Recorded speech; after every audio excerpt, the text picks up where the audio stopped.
Hello! Ito na nga, another buhay nanay serye tayo ni Ate Jen. Ito na yung part 2 ng pagpapagawa namin na nga ito nga kay Totoy. Kasi nga, simula pagpasok ng January ay talaga naman nagparamdam na siya na kailangan na rin siyang pagtuunan ng pansin at panahon. So, una nga pinagawa namin dito sa kanya ngayon 2026 ay ang pagpapa-change oil. Oo, nagkakahalaga iyon ng 500 pesos kasama na ang labor. O, diba? Kasi nga hindi nga marunong yung mister ko na mahumipo dito sa aming motor kaya pagpapa-change oil ay talagang pina-change oil na lang namin sa pagawaan. O, diba ga?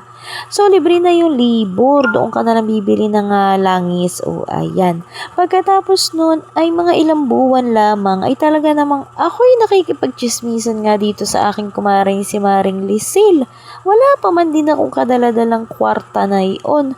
Aba, ay hiniram nitong aking anak na panganay at siya ay nagpunta sa siniluan ay tandang-tanda ako ay pagbalik ay tulak-tulak na ang motor. Ay andi ang ending ay simula ng Saudi papunta ng dito sa Pameme ay talagang itinulak ko na laang, inistambay ko na nga laang itong motor doon sa aking tiyuhin na si Tito Kulin para hindi na namin iuwi sa Balitok at talaga namang napakalayo. O ay di ayan na nga.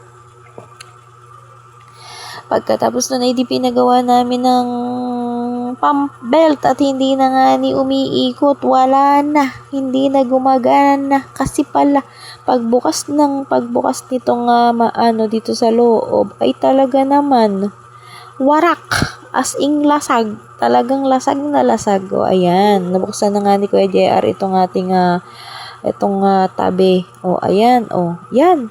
Nung pagkabukas na yan, nung ang sira ay pump belt, ay talaga naman durog. Parang papel na talaga siya.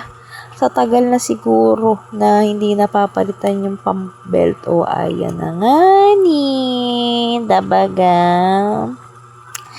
So, napakarami na pala ng nagastos namin dito.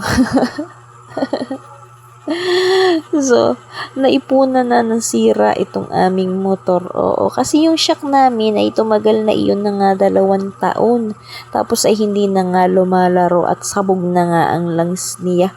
Ay tsaka lamang namin napalitan ito nga puti na shock na nakakabit diyan. Ito nga ay palibre laang ni Kuya Ronmar. Shout out nga pala kay Kuya Ronmar. At binigay nga itong shock na ito sa amin. Pero syempre aking binayaran at nakakahiya din naman at yan daw ay binili niya hindi pa daw niya nagamit. O diba ga? Ay hindi naman aari dito sa amin at ay napakababa. Ay ito namang motor namin ay parang habal-habal ba? Oo, habal-habal ito. Sa dami ng sakay. May 2 sakay sa likuran at may isang sakay na bata sa harapan. Oo, ganito kabigat ang serbisyo nitong aming motor na ito. Kaya ayan, naipunan na nga ng sira. So, nagpalit nga pala kami diyan ng shock. Pinapalitan namin ng shock. Tapos ay, ayun nga, clutch lining kasi nga pudpud na nga.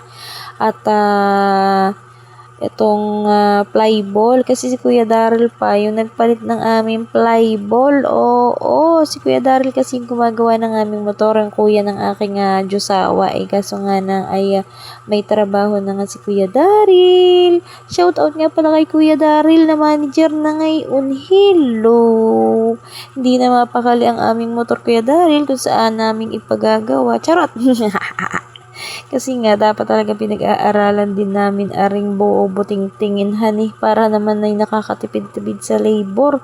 Pero sabi nga ni Kuya GR, mahirap din naman ng magkuting-ting nang wala kang alam. Ay kaya nga eto nga, binibidyo ko na nga laang lagi kapag ka nagpapagawa ng motor. Para nga naman kahit papaano ay di meron kaming kaalaman. O di baga. O ayan, natanggal na nga ni Kuya GR ang aming shock na pinalit. At ito na nga, papalitan na nga. Ay naku, napakamura ko lang nabili yan sa Shopee. Pero nagkakahalaga ng mga nasa 800 to 900 yata. Ay nabili ko lang yan ng 400 plus dahil nga syempre may coins ako sa Lazada. At ako ay mayroong voucher at birthday pa man din ni Lazada pala nung A4 ay hindi ko naman alam. Ay butit ako'y nakahabol pa, oo man din. Ako'y sa Lazada laang nangungutang ng mga gamit-gamit, yang clutch lining, isang set na iyan ay nagkakahalaga laang ng ayan na nga, ipinost ko na nga, tapos ay merong flyball, oo man din. Napakahalaga na magbayad nga at ng ganiring ang nakakautang, o di ba ga? Ay hindi na biglaan, ay napakabigat kapag ka biglaan ka na bibili, kagaya nitong gulong namin sa hulihan. Ito'y kapapalit man din laang. Ito'y pinalitan namin ay ilang linggo laang. Ang presyo na yan ay 1.5, oo, 1.5. Tapos kami bebentahan pa ng sealant nung binila namin ng gulong ng magkano nga daw iyon, 150 yata ang isang ay nabili ko lang sa Lazada, nautang ko sa Lazada itong sealant na nilagay diyan sa gulong namin.